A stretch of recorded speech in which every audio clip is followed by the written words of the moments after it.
At your last meeting on March 2nd, this chamber was told that Cambridge had something like the fourth worst air pollution in the country.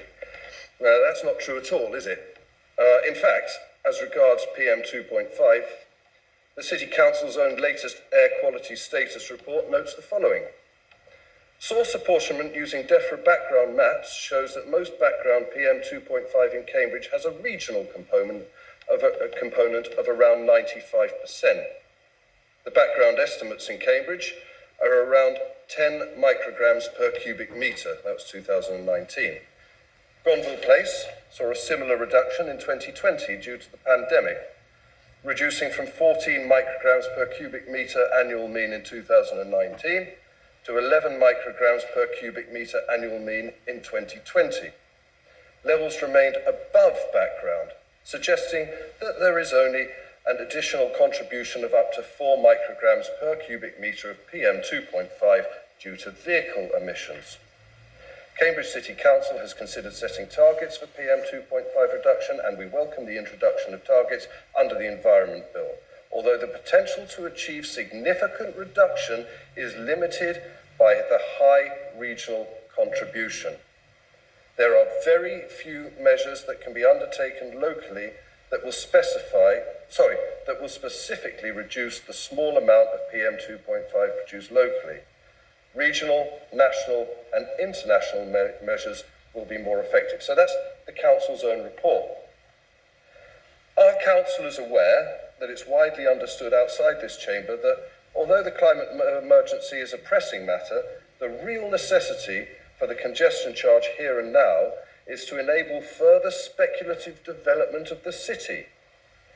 Do councillors know that the target set out as one justification for the congestion charge for the GCP to help create 44,000 jobs by 2031 was met in 2022?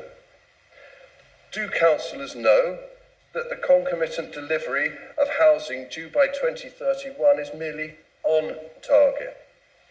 Do councillors understand that the development which eviscerates communities and scatters them to the winds and which entrenches and exacerbates inequality is, by definition, unsustainable? Is that what this council stands for?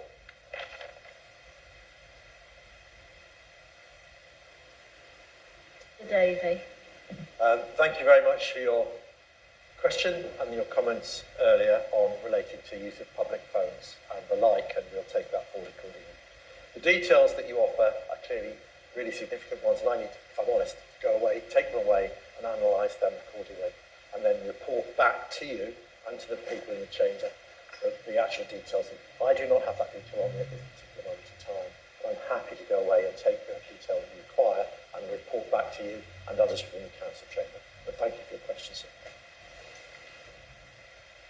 Do you have a supplementary question, Mr. Comyn? I'd just like to say thank you to Councillor Davey. I look forward to the response in due course.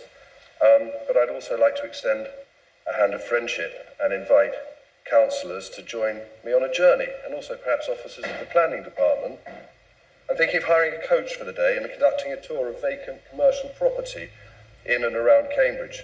Maybe we could drop down into London, look at Canary Wharf, Whitehall and so on. I might even invite Michael Gove along for the ride. Because it's all very well looking at pretty graphs of office and lab oversupply, but nothing quite beats getting out in the field, so you can admire the things in person and get a sense of their potential.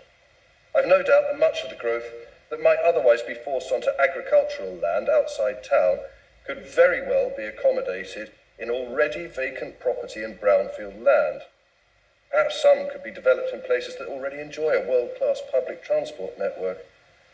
This is vitally important because before we even contemplate further incursion into Greenbelt land, I'm sure you'll agree we should ensure that appropriate use is made, or at least planned to be made, of existing empty buildings. That is, of course, if we're serious about sustainability. Thank you. Thank you, Mr. Comyn. We have now run up to